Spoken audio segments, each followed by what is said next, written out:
ধরে বলেন ঠিক কিনা? আল্লাহর নবী বিশ্ব নবী রাহমাতুল লিল আলামিন বলেন, উম্মতেরা আমি নবী চলে গেলাম, কিন্তু আমার নবুয়তের আসনটা এখন আর খালি নাই। কেমনে খালি নাই? আমার নবুয়তের আসনে আমি দুইটা জিনিস রেখে গেলাম। লান তাদিল্লু মা তামাসসাকতুম বিহিমা কিতাবাল্লাহি ওয়া সুন্নাত রাসূলিহি। আমি নবী নাই, কিন্তু আমার আসনটাতে নবুয়তি আসনটাও খালি নাই। নবুয়তি আসনটাতে আল্লাহর কিতাব এবং আমি রাসূলের সুন্নাত রেখে গেলাম। যদি তোমরা এই দুইটাকে আঁকড়ে ধরে রাখতে পারো, জিন্দেগিতে পথ ভ্রষ্ট হবে না। এজন্য আমাদের পরে আর কোন নবী নাই। এখন প্রশ্ন হলো, আল্লাহ যখন আমাদের জন্য আমাদের নবীকে নিযুক্ত করেছেন, আমাদের জন্য আল্লাহ আমাদের নবীর জীবন আদর্শ, আমাদের নবীর সিরাত, আমাদের নবীর পথ এবং পদ্ধতি, এইটা অনুসরণ করা আল্লাহ আমাদের জন্য আবশ্যক করে দিয়েছে। الحمد لله نحمده ونستعينه ونستغفره ونؤمن به ونتوكل عليه ونعوذ بالله من شرور أنفسنا ومن سيئات أعمالنا من يهدي الله فلا مضل له ومن يضلله فلا هادي له وأشهد أن لا إله إلا الله وحده لا شريك له ونشهد أن سيدنا ومولانا محمدا عبده ورسوله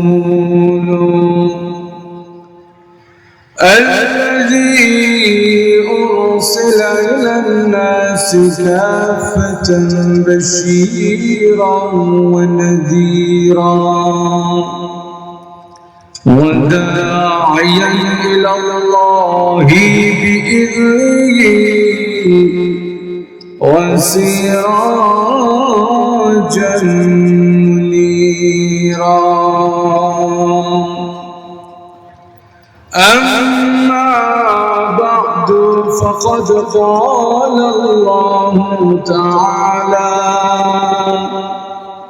في كلامه المجيد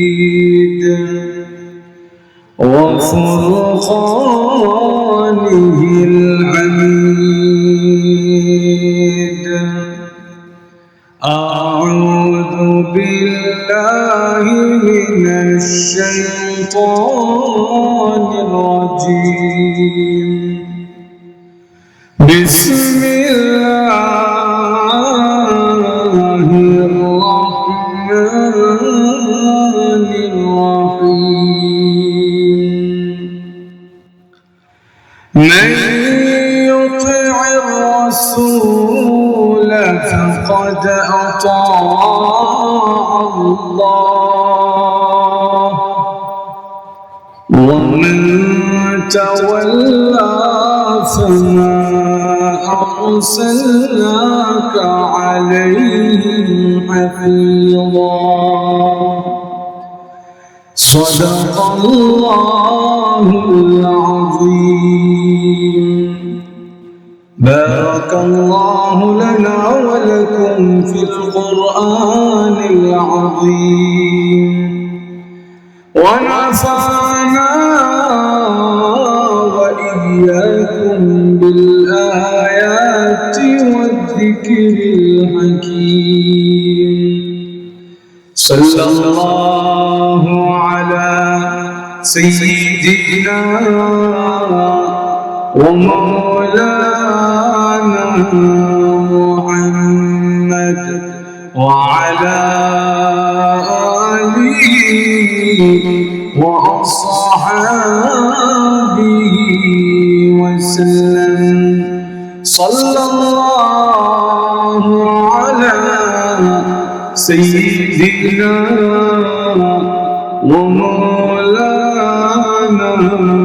محمد وعلى آله وأصحابه وسلم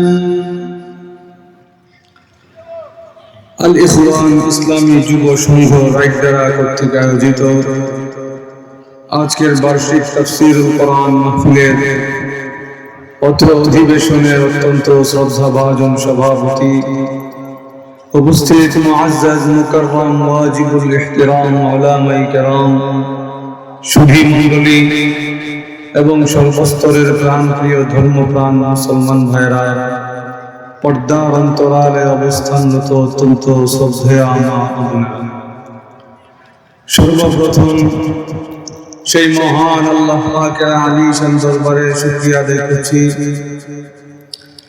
যিনি অত্যন্ত দয়া এবং মায়া করে আজকের এই মুবারক জলসায় কোরআন এবং হাদিসের মজমায় আমাদেরকে আসার এবং বসার সুযোগ দান করেছেন, তৌফিক দান করেছেন। এই জন্য সকলেই জোরে সোরে শ্রদ্ধা জড়িত কণ্ঠে কালিমাতুশ শুকর আদায় করছি, আলহামদুলিল্লাহ।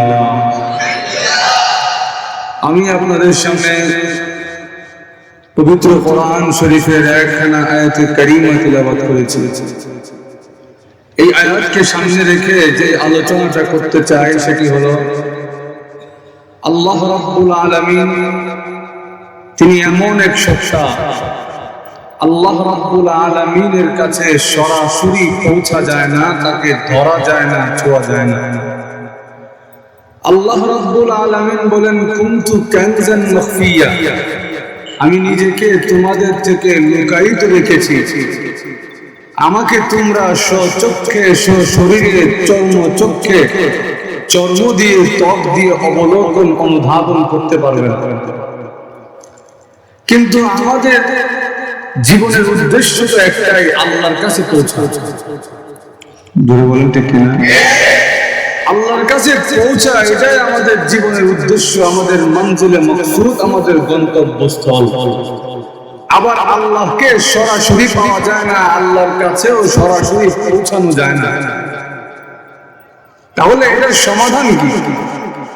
আল্লাহ রাব্বুল আলামিন বলেন, আমি নিজেই এর সমাধান তোমাদেরকে দিয়ে দেই। আমি আল্লাহকে সরাসরি পাবে না, সরাসরি আমার কাছে পৌঁছতে পারবে না, কিন্তু আমি আল্লাহ তোমাদের কাছে একটা মিডিয়া, একটা মাধ্যম দিয়ে দিলাম। এই মিডিয়া বা মাধ্যম যদি ধরতে পারো, সে আমাকে আমার কাছে তোমাকে পৌঁছায়া দিবে।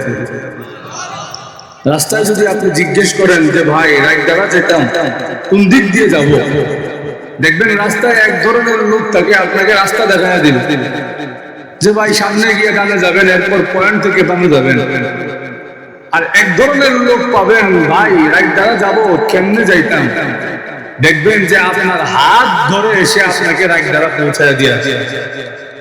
আল্লাহ রাব্বুল আলামিন বলেন, আমিও তোমাদের জন্য এমন একটা মিডিয়া, এমন একটা মাধ্যম দান করেছি, এই মিডিয়া বা মাধ্যমের অনুসরণ যদি করতে পারো, তার পিছনে পিছনে যদি হাঁটতে পারো, সে তোমাকে আমি আল্লাহ পর্যন্ত পৌঁছায় দেব।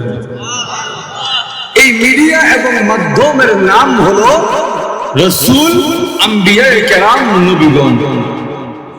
জোরে বলেন ঠিক কিনা? আল্লাহ রাব্বুল আলামিন যুগে যুগে নবী রাসূল প্রেরণ করেছেন, যুগে যুগে তার বান্দাদের জন্য নবী আম্বিয়া প্রেরণ করেছেন, একটাই কারণ, লিতুখরিজান নাসা মিনাজ যুলুমাতি ইলান নূর, যেন মানুষকে অন্ধকার থেকে বের করে আলোর দিকে, জান্নাতের দিকে নিয়ে যেতে পারে। এটাই নবীগণের দায়িত্ব। আর আমাদের দায়িত্ব কি? আমাদের দায়িত্ব হলো, নবীগণ আমাদেরকে যেই কথা বলবেন, নবীগণ আমাদের সামনে যেই পথ পদ্ধতি, আমাদের সামনে যেই সিরাত জীবন আদর্শ রেখে যাবেন, সেই পথ পদ্ধতির অনুসরণ করতে হবে। জোরে বলেন ঠিক কিনা? যদি নবীগণের এই পথ পদ্ধতি অনুসরণ করতে পারি, আল্লাহ রাব্বুল আলামিন বলেন তাহলে তুমি আমি আল্লাহ পর্যন্ত পৌঁছে যাবে। এবার আসেন আমাদের নবী, বিশ্ব নবী, রাহমাতুল লিল আলামিন, আল্লাহর নবীর পরে আর কোন নবী, আরো জোরে, হ্যাঁ, নবী নাই। নবী আসবে না এমন না, নবী নাই। জোরে বলেন ঠিক কিনা? কেন নাই? কারণ দেখেন নবী যে আসবে, নবুয়তের আসনটা তো আর খালি নাই। জোরে বলেন ঠিক কিনা? এই আসনে যে আমি বসছি, আসনটা যদি আমি এখন না ছাড়ি, আরেকজন তো এসে বসতে পারেন। যেহেতু যুগে যুগে নবী প্রেরণ করেছেন, সেই নবীর উম্মতের জন্য তাকে অনুসরণ করা ওয়াজিব। আর আমাদের জন্য আমাদের নবী, বিশ্ব নবী রাহমাতুল লিল আলামিনকে অনুসরণ করা ওয়াজিব। জোরে বলেন ঠিক কিনা? এখন আসেন, আল্লাহ রাব্বুল আলামিন বলেন, ওগো নবীজি, আমি যে আপনাকে নেতা বানাইছি, আমি যে আপনাকে মিডিয়া বানাইছি, মাধ্যম বানাইছি, এমনি এমনি বানাই নাই। আমি আল্লাহ আপনাকে একটা উত্তম জীবন আদর্শ দান করেছি। আমরা তো মনে করি যে আমাদের ইসলামে বুঝি এত সামাজিকতা এত সুন্দর নাই। বলেন ঠিক কিনা? এই জন্য আমেরিকা থেকে সভ্যতা শিখে, আমার মা বুঝেননি আপনার আল্লাহ, দেখবেন ওয়েস্টার্ন পশ্চিমা সভ্যতা থেকে সভ্যতা শিখে, আমেরিকা থেকে সভ্যতা শিখে, ইউরোপিয়ানদের থেকে সভ্যতা শিখে মনে করে বাবা রে কি জানে সভ্য এরা, কিন্তু এদের মতো অসভ্য আর বর্বর একটাও নেই। 18 বছর বয়স হয়ে গেলে বলে বাবার আর কোনো হক ছেলে দিতে লাগে না। আল্লাহর নবী, বিশ্ব নবী রাহমাতুল লিল আলামিনের চাইতে বেশি সামাজিক আর কেউ ছিল? আরো জোরে। নবীজি সমাজের মানুষের, মজলুম মানুষের হক প্রতিষ্ঠিত করেছেন। আল্লাহর নবী দুস্থ অসহায় মানুষকে নিজের কোলে জায়গা দিয়েছেন। যার কোনো আশ্রয় নাই, যার আর কোনো আশ্রয় নাই, কোনো ঠাঁই নাই, তার শেষ আশ্রয়ের নাম ছিল মুহাম্মদ সাল্লাল্লাহু আলাইহি ওয়াসাল্লাম। আল্লাহর নবীর এমন উত্তম আদর্শ, এমন উত্তম চরিত্র ছিল, ছোট ছোট ইহুদির বাচ্চারা নবীর কাছে আসলে মা বাবার কথা ভুলে যায়। এক ইহুদির বাচ্চা সারাদিন নবীর দরবারে পড়ে থাকে, নবীর জুতাটা সুদা করে দেয়, উজুর পানি লাগলে পানি এনে দেয়। একদিন দেখে বাচ্চাটা আর আসে না। নবীজি তার বাড়িতে গেলেন, বাচ্চাটার কি অবস্থা দেখে আসি, সে কেন আর আসে না। যা দেখে বাচ্চাটা মুমূর্ষ অবস্থায় পড়ে আছে, জান যা যা অবস্থা। আল্লাহ নবী বুঝে ফেললেন তার আর হায়াত বেশিক্ষণ বাকি নাই। নবীজি গিয়ে তাকে বললেন, জীবন ভর আমার খেদমত করেছো, তোমার কাছে কোনো আবদার করি নাই, শেষ সময় তোমার কাছে একটা আবদার হলো, আমার হাতে হাত রেখে বলো লা ইলাহা ইল্লাল্লাহু মুহাম্মাদুর রাসূলুল্লাহ সাল্লাল্লাহু আলাইহি ওয়াসাল্লাম। ও ইহুদির বাচ্চা চোখে পানি নিয়ে তার আব্বার দিকে তাকায় বলে, বাবা গো, জীবন ভর আপনি আমাকে কত না করেছেন মুহাম্মদের দরবারে যেতে, জীবন ভর আপনি আর আম্মা আমাকে কত মানা করেছেন, কত বারণ করেছেন যেন আমি নবীর দরবারে গিয়ে পড়ে না থাকি। কিন্তু আপনার কথা শুনি না, যদিও আপনার কথা শুনি নাই, কিন্তু আপনার বাপ দাদার ধর্মের বিরুদ্ধে যাই নাই। হ্যাঁ, আপনার দিকে তাকায় আপনার বাপ দাদার ধর্ম আমি ছাড়ি নাই। জীবনে কতবার ইচ্ছা হয়েছে আল্লাহর নবীর হাতে হাত রেখে কালিমা পড়ে মুসলমান হয়ে যাব। হ্যাঁ, জীবনে কোনোদিনও সাহস করতে পারি না। আজকে জীবনের এই শেষ মুহূর্তে এসে আপনার কাছে অনুরোধ, আপনি যদি অনুমতি দেন গো, আমি নবীর হাতে হাত রেখে কালিমা পড়ে মুসলমান হয়ে যাব। ও ইহুদিরা বলে, বুলাইয়া আমার কলিজার টুকরা সন্তান, কত মানা করেছি মুহাম্মদের দরবারে যাইস না, কোনদিনও আমার কথা শুনোস নাই, কোনদিনও তোর মায়ের কথা শুনোস নাই। আজকে জীবনের শেষ সময়ে এসে আমি আর তোকে বাধা দিব না।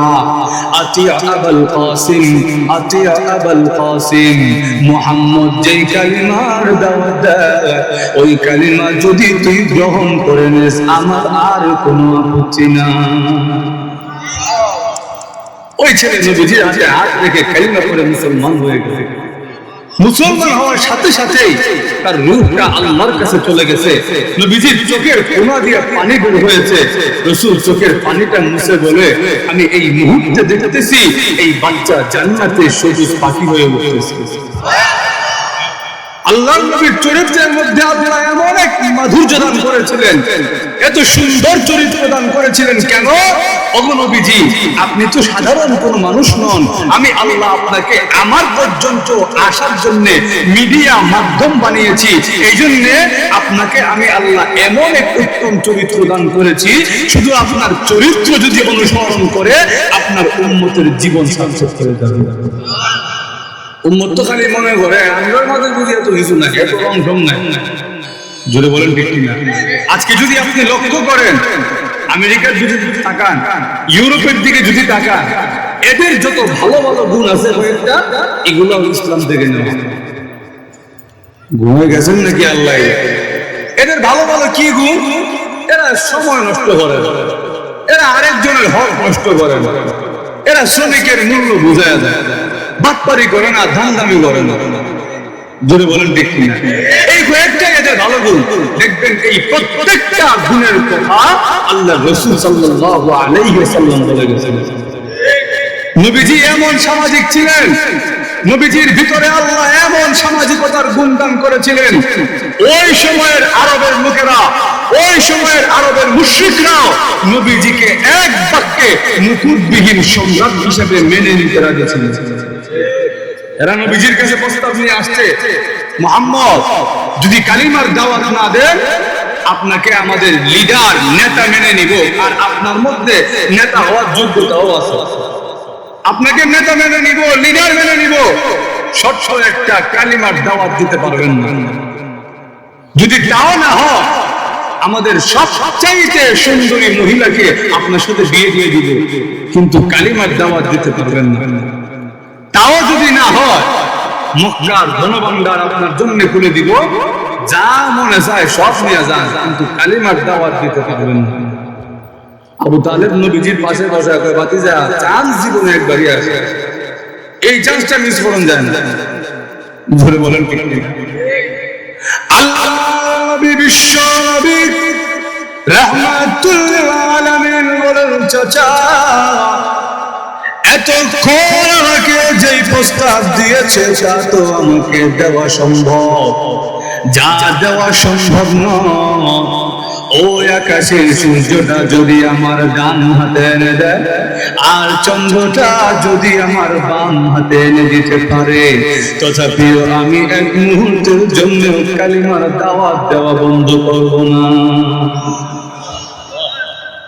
নবীজি সামাজিক ছিলেন বলে নবীজিকে লিডার মেনে নিতে রাজি ছিল, কিন্তু যেই সামাজিকতা, যেই প্রথা আমার আল্লাহ এবং তার রাসূলের বিরুদ্ধে যায়, সেই প্রথা সামাজিকতার মুখে আমি ঠুকে মারি। জোরে বলেন ঠিক কিনা? আমাদের সমাজের এমন অনেক প্রথা, এমন অনেক সামাজিকতা আছে, দেখবেন এইগুলা যদি করে জানে যে আমার আল্লাহ এবং তার রাসূল নারাজ হবে, কিন্তু যদি জিজ্ঞেস করে কেন করে, মানসি কিতা হয়ে যাবে। জোরে বলেন ঠিক কিনা? আচ্ছা আপনাদেরকে আমি প্রশ্ন করি, আমাদের সমাজে দামানদের বিয়াতে স্বর্ণের আংটি দেয় না? আপনাদের দিকে দেয় না? দেয়নি? আচ্ছা বলেন তো দেখি, কোন পুরুষকে স্বর্ণের আংটি পরতে দেওয়া এবং কোন পুরুষের স্বর্ণের আংটি পরা জায়েজ আছে? ওই ফতোয়া সবাই জানে, বিয়ার সময় ডিগ্রি দিবে আবার নিব। ছোট বলেন ঠিক কিনা? নবীজি বলেন, একদিন তাকে দেখে এক সাহাবীর হাতে স্বর্ণের আংটি পরা। আল্লাহর নবী টান দিয়ে স্বর্ণের আংটিটা ফেলে দিলেন, আর কয়, তোমাদের কেউ কেউ নিজের আঙ্গুলে তো স্বর্ণের আংটি পরে না, জাহান্নামের আযাবের টুকরা নিয়ে ঘুরে। নাউযুবিল্লাহ হইতেন না? নবীজি টান দিয়ে ফেলে চলে গেলেন। একজন সাহাবী কয়, আচ্ছা যাক, নবীজি যখন করতে না করছে কইরো না, উদয়নে আপনাদের বিক্রি করে দাও, কিছু টাকা দেবা। ওই সাহাবীরা শুনে রাখো, আমার নবী যে বিষয়টা পছন্দ করে না ওই বিষয় আমি কোনোদিনও পালন করতে পারবো না। আমার নবী যখন আমার হাত থেকে আংটি ফেলে দিয়েছেন, পৃথিবীর সবাই এক হয়ে গেলেও ওই আংটি আমার কাছে আর কোনোদিন ফেরত দিতে পারবে না। আমার নবী যেটা পছন্দ করে নাই আমি তোমারই সেই কথা ধরে বলেন, ঠিক কিনা? যদি হাজী সাহেব দেখবেন দাঁড়িয়ে আছে, টুপি আছে, তাই না তাই না পুয়ার বিয়ের সময় সোনার আংটি নেয়, মেয়ের বিয়ের সময় সোনার আংটি দামানদের দেয়। যদি জিজ্ঞেস করি হাজী সাহেব আপনার দাড়ি টুপি নিয়ে এখানটা কেমনে করলেন, সমাজের মানুষ ঘুরে বলেন, ঠিক কিনা? নবীজির চাচা আবু তালেব মরার সময় এই কথা কইছেন, সমাজের মানুষ কিটা কইব? মরার সময় নবীজি গিয়া বলেন, চাচা শুধু কালিমাটা পড়েন, আর কিচ্ছু করা লাগবে না, শুধু কালিমাটা পড়ে আমি আল্লাহর কাছে সুপারিশ করবো, আল্লাহ যেন আপনাকে জান্নাত দিয়ে দেয়। চাচা কয় না ভাতিজা, সমাজের মানুষ কিটা কইব? বাপ দাদার ধর্ম ছেড়ে ভাতিজার ধর্ম নিলাম, সম্ভব না। নবীজি বলেন, চাচা আমি কালিমাটা পড়ি, আপনি শুধু মুখটা না। দেখেন নবীজির কত মায়া। চাচা জাহান্নামের আগুনে জ্বলবে, এটা আমি কেমন সহ্য করতে পারি? চাচা কয়, ভাতিজা তুমি বহুত চেষ্টা করতেছো আমার মুসলমান বানাইতে, আমি জানি, কিন্তু আন-নারু খায়রুম মিনাল আব, সমাজের মানুষের কাছে লাঞ্ছিত অপদস্থ হওয়ার চাইতে জাহান্নামের আগুনে জ্বলা ভালো। আজকে আমাদের চিত্র এরকম, যাক যেমনে মন চায় না যাক, মানুষ ভালো বলে গেছে। জোরে বলেন, ঠিক কিনা? আপনি যদি আপনার রাসূলকে অনুসরণ করেন, আপনার নবীকে অনুসরণ করেন, দেখবেন সমাজের সকল মানুষের হক এমনি আদায় হয়ে গেছে। কিন্তু যারা সামাজিকতার নামে, কথার নামে, কুসংস্কারের নামে, সংস্কৃতির নামে আপনাকে আল্লাহ এবং তার রাসূল থেকে দূরে সরাইতে চায়, বুঝবেন এইগুলা প্রত্যেকটা আমেরিকার পশ্চিমাদের দালাল। এই জন্য এমন কোন কাজ করা যাবে না সামাজিকতার নামে, এমন কোন কাজ করা যাবে না প্রথার নামে, যেই কাজ আমার আল্লাহ এবং তার রাসূলের বিরুদ্ধে যায়। কারণ আমার আল্লাহ আমার রাসূলের জীবন আদর্শ আমার সামনে দিয়েছেন। তুমি যদি আমার রাসূলকে অনুসরণ করো, তুমি যদি আমার রাসূলের জীবন আদর্শকে পুঙ্খানুপুঙ্খরূপে অনুসরণ করো, দেখবা আমি আল্লাহ তোমার প্রতি সন্তুষ্ট হয়ে গেছি। আর আমি আল্লাহ যদি তোমার প্রতি সন্তুষ্ট হয়ে যায়, সারা মাখলুক এমনি তোমার প্রতি সন্তুষ্ট হয়ে যাবে। আপনি যদি সারা জীবন মাখলুকের পিছনেও দেন, দেখবেন যে মাখলুক আর খুশি হয় না। তুমি বলেন, ঠিক কিনা? যদি আপনি আপনার মার জন্য করেন, আপনার বউ দেবো, তুমি তো আমার কথা ভুলিয়ে গেছি, আল্লাহ ঘুমায় গেছেন নাকি আল্লাহ জানে। আপনি যদি আপনার বউর জন্য একটু করেন, দেখবেন আপনার মা বাবা ভাই বোন করবো, হে বউ ভাই আমরা ভুলে গেছি। বাস্তব না বাস্তব? দুই বন্ধু যদি আপনার থাকে, এক বন্ধুর লোকে যদি একদিন চা খান, এ যদি শুনতে পারে এর চা খায় নিয়েছে, হে বন্ধু ভাই আমার ভুলে গেছি। জোরে বলেন, ঠিক কিনা? সমাজের বাস্তবতা হলো এটা। সামাজিকতার নামে, কথার নামে যদি আপনি আপনার আল্লাহকে, রাসূলকে নারাজ করে সমাজের মানুষকে খুশি করতে চান, সমাজের মানুষের জন্য জীবন দিয়ে দিতে পারেন, এরা আপনার প্রতি পরিপূর্ণ সন্তুষ্ট হবে না। কিন্তু কেউ যদি আল্লাহ এবং তার রাসূলকে খুশি করার পাশাপাশি সমাজের মানুষের হক আদায় করে, আল্লাহ রাব্বুল আলামিন বলেন, বান্দা তুমি যে আমার হক দিছো, সমাজের মানুষের হক দেওয়ার চেষ্টা করছো, আমি আল্লাহ তোমার প্রতি রাজি খুশি হয়ে গেলাম। মাল্লাহুল মাওলা ফালাহুল কুল, আমি আল্লাহ যখন তোমার হয়ে গেছি, সারা সৃষ্টি জগৎ এমনি তোমার হয়ে যাবে। এজন্য আর কোন সামাজিকতার কথার জীবন আদর্শ দেখার দরকার নাই। যেই সামাজিকতা আমার রাসূল আমাকে দেখাতে গেছেন, যেই সামাজিকতা, যেই কথা আমার রাসূল আমার সামনে রেখে গেছেন, সেটাই আমার জন্য শেষ, সেটাই আমার জন্য শুরু। জোরে বলেন, ঠিক কিনা? আল্লাহর নবী, বিশ্ব নবী রাহমাতুল লিল আলামিনের কথার মধ্যে এত সৌন্দর্যতা আল্লাহ দান করেছিলেন। ওনার জীবন আদর্শ কত সুন্দর। মক্কায় একজন ঝাড়ফুঁক করনেওয়ালা আসছে।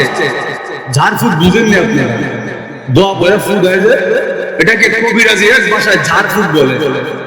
সে ঝাড়ফুঁক করতো, আর তার ঝাড়ফুঁকে এমন কাজ হয়, ঝাড়ফুঁক করলেই সুস্থ হয়ে যায়। এই জন্য সে দেশে দেশে ঘুরতো। একবার মক্কায় গেছে, যাওয়ার পরে গিয়ে দেখে সামিআ মিন আহলি মক্কা ইয়াকুলুন ইন্না মুহাম্মাদান মাজনুন। সে যেখানেই যায় মক্কা সবাই খালি বলে আব্দুল্লাহর ছেলে মুহাম্মদ পাগল হয়ে গেছে। ইয়া আল্লাহ, নাউযুবিল্লাহ বলেন না। সে এই কথা শোনার পরে কুরাইশ বংশের কাছে গিয়া বলে, তোমাদের এলাকায় তো আগেও আসছি, কিন্তু তোমাদের ভাতিজারে পাগল হয়ে গেছে এই খবর তো জানতাম না।